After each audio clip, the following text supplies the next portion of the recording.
é uma das portas que se abrem na muralha arruinada da velha Castelo Rodrigo. Vamos hoje visitar Castelo Rodrigo.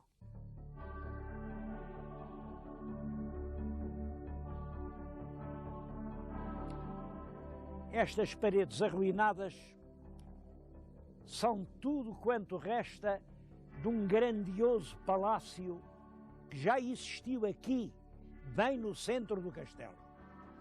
O castelo é muito antigo, o castelo foi construído, pelo menos nesta fase atual, pelo rei Dom Dinis, no século XIII, e este castelo aguentou-se com várias mudanças até hoje. Mas, no século XVI, nos finais do século XVI, um homem que já tinha o título de Alcaide-Mor de Castelo Rodrigo, que a seguir foi feito Conde de Castelo Rodrigo, mais tarde foi Marquês de Castelo Rodrigo, aproveitou o castelo para, bem no meio, mandar fazer um soberbo palácio.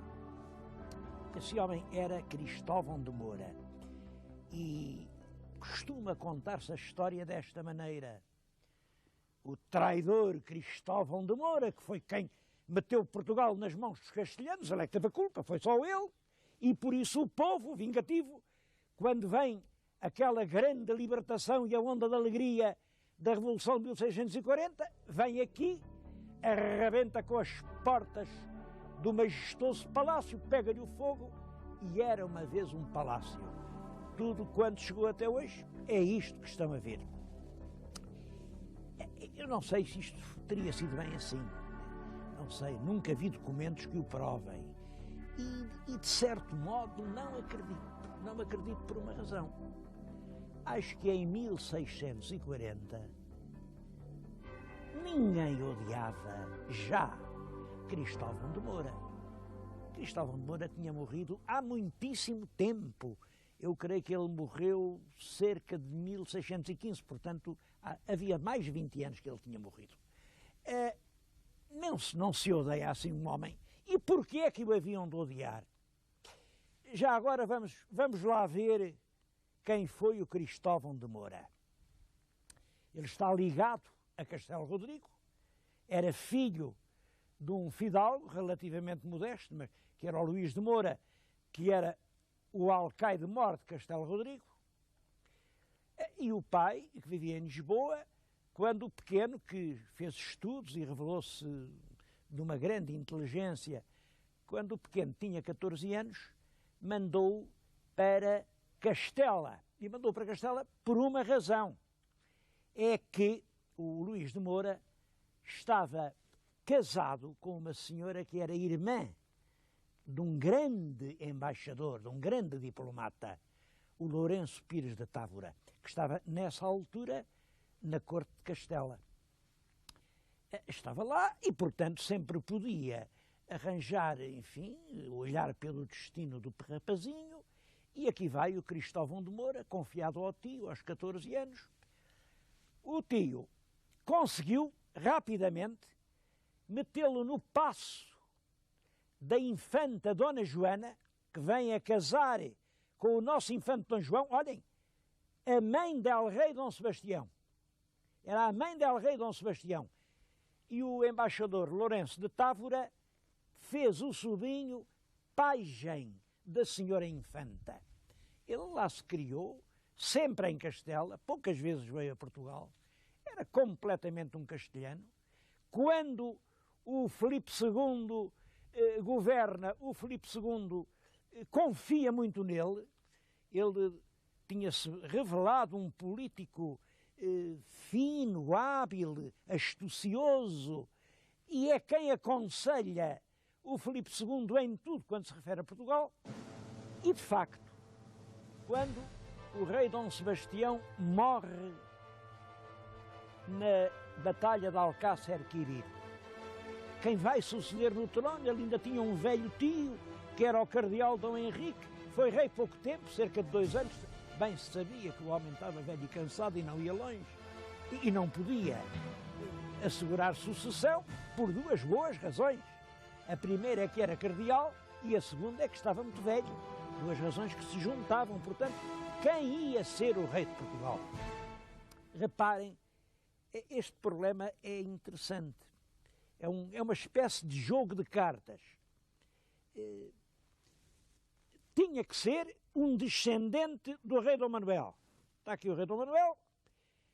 Os seus descendentes têm uma filha, que foi a Imperatriz Isabel, casou com o Carlos V e tem um filho, é o Filipe II. Filipe II é um pretendente homem, mas que herda os direitos de uma mulher. E tem uma senhora, a Dona Catarina, duquesa de Bragança, que é uma mulher que era filha do infante Dom Fernando, filho de Dom Manuel. Reparem, é mulher, mas filha de homem. É claro que também havia homem, filho de homem. Havia. Era o Dom António Prior do Crato. Mas esse era filho ilegítimo. O pai não tinha casado com a mãe. Portanto, ficou logo fora da sucessão. Pelo menos foi isso que disseram. Estou convencido que havia outras razões. Havia outras razões e razões graves. Mas por agora ficamos nisto. Havendo uma senhora com direito ao trono, que era neta de Dom Manuel, e que herdava a coroa por via masculina, e havia um homem que também era neto de Dom Manuel, mas que herdava a coroa por via feminina, qual dos dois devia preferir ao outro? As opiniões dividiram-se, os juristas, cada qual deu a sua opinião, e aí é que o Cristóvão de Moura, que é mandado a Portugal como representante do Filipe para defender os seus interesses, o Cristóvão de Moura começa a fazer muitos convites, muitos amigos, muitas promessas, prometia e prometia logo por escrito.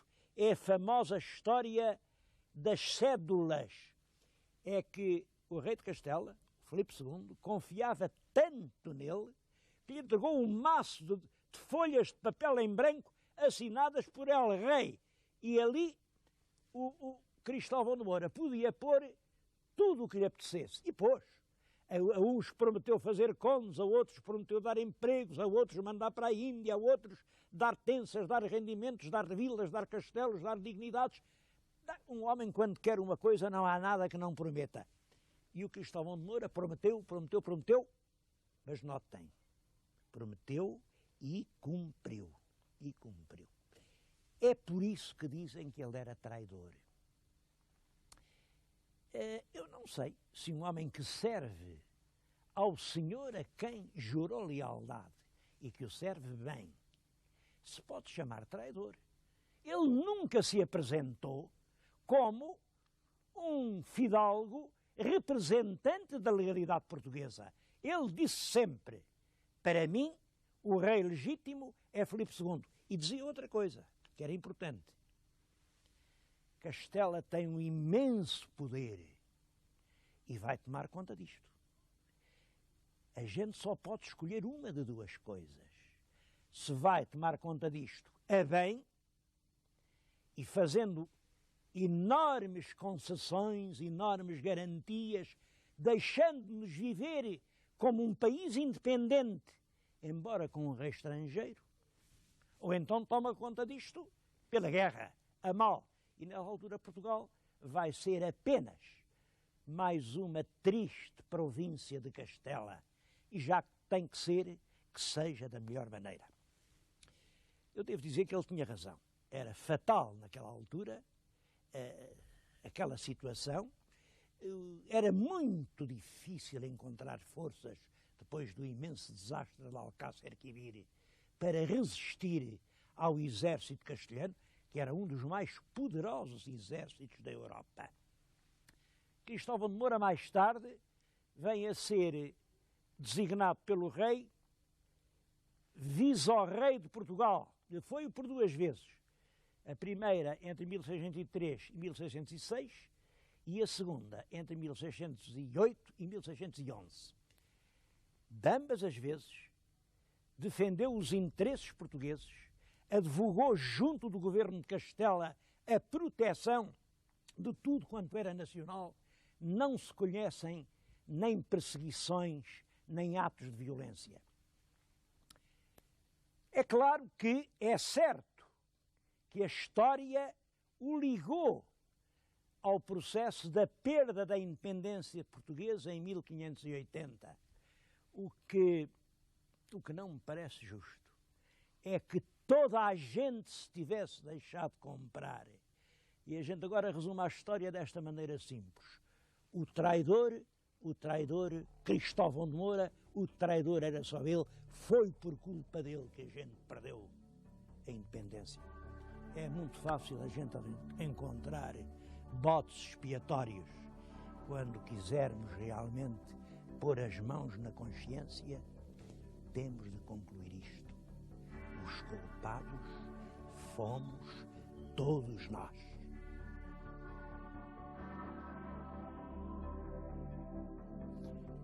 Bom, eu penso, em resumo, que Cristóvão de Moura serviu os interesses portugueses pela forma porque era possível servi-los em 1580. Simplesmente, em consequência disso, a corte passou a ser em Madrid. E 60 anos depois, os portugueses tinham descoberto a falta que faz um governo em Portugal, um governozinho português, mesmo que seja assim mais fraco, mas não há nada como um governozinho português.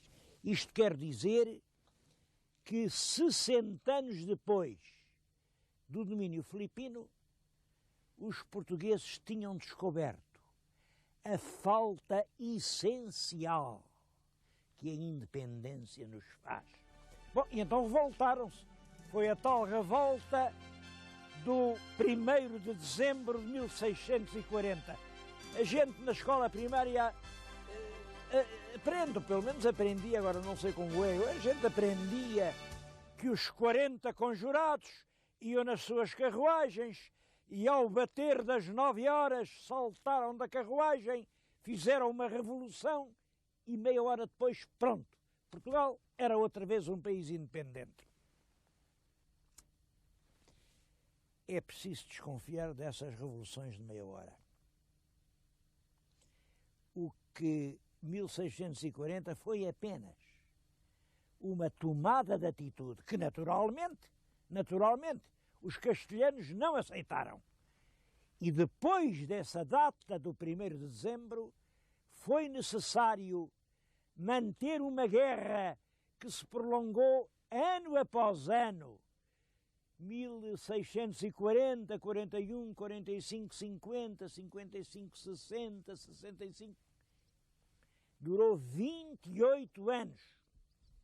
Estou precisamente junto de uma pedra que nos fala dessa época. Acho que se os meus telespectadores quiserem olhar um pouco até longe nos horizontes da memória, podem ver daí as ruínas de Castelo Rodrigo. E aqui, nesta coluna de granito, o que leem é o seguinte: Castelo Rodrigo foi socorrida por Pedro Jacques de Magalhães, general desta província, que venceu esta batalha neste lugar com desigual poder, a 7 de julho de 1664. Do lado de trás está outra inscrição que diz que foi um dos soldados da batalha, um tal Tavares, quem mandou pôr aqui este monumento, que é o que hoje nos recorda a Batalha de Castelo Rodrigo. Bom, o que se passou foi isto.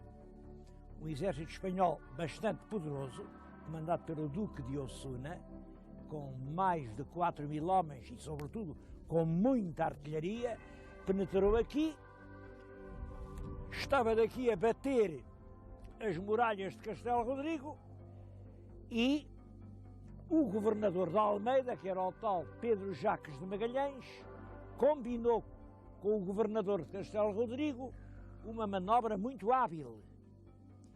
Os de Castelo Rodrigo, que eram poucos, parece que eram 150 soldados, saíram, fingiram que vinham atacar. Aqui o exército castelhano avança para os esmagar e é surpreendido quando as tropas da Almeida chegam justamente aqui e, a cavalo, carregam sobre eles pela retaguarda.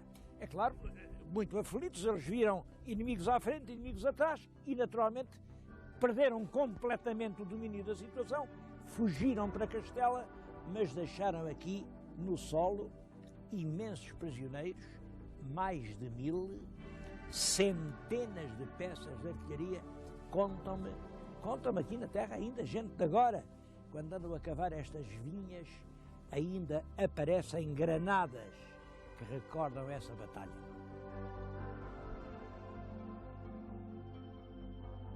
Mas depois da guerra veio a paz.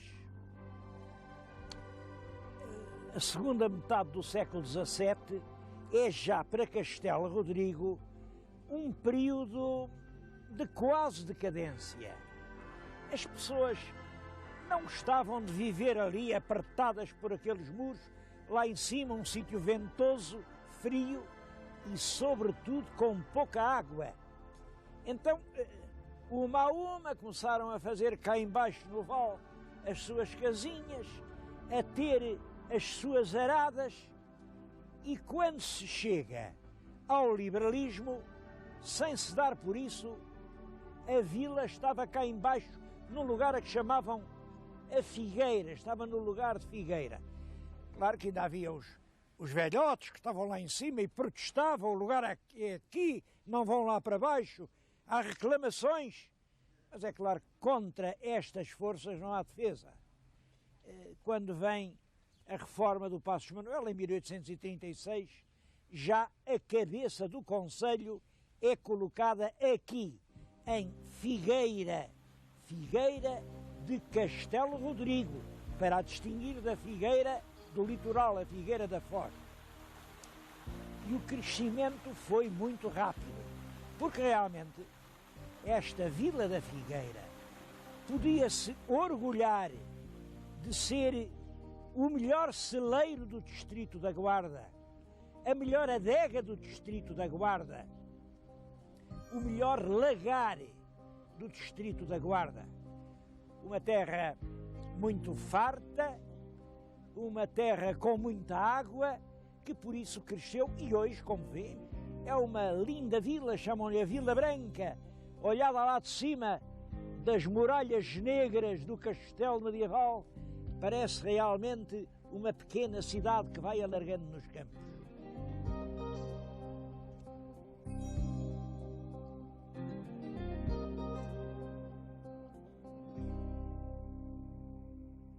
Bom, mas aqui, nesta região de Figueira de Castelo Rodrigo, eu acho que falar só na história, falar só no passado, é esquecer o que realmente é mais importante. E o mais importante aqui é o presente.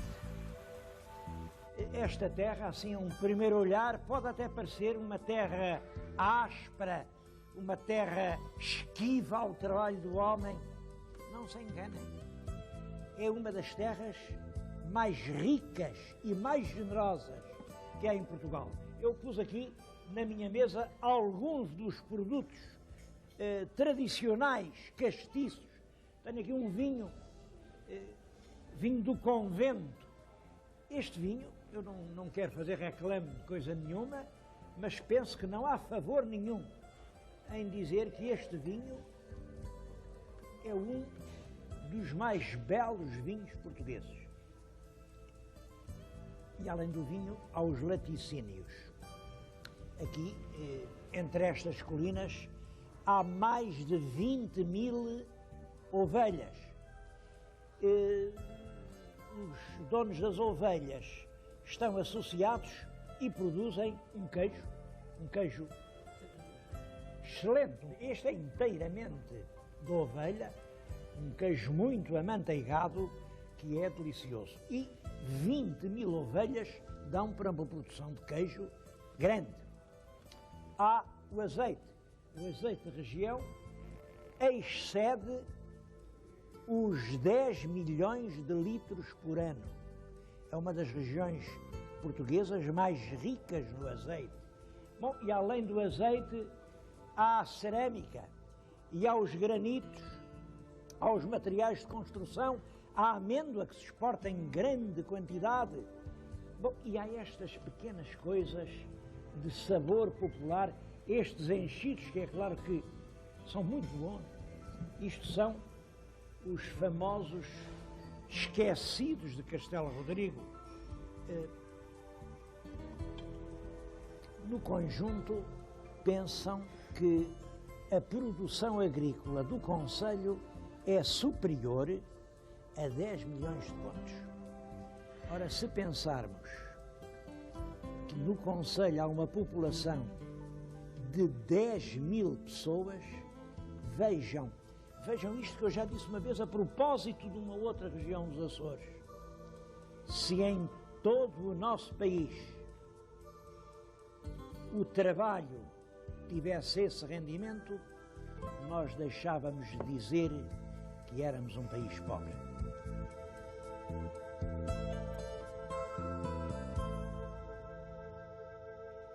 Mas eu penso que os principais recursos desta região não são nem o vinho, nem o granito, são os recursos humanos.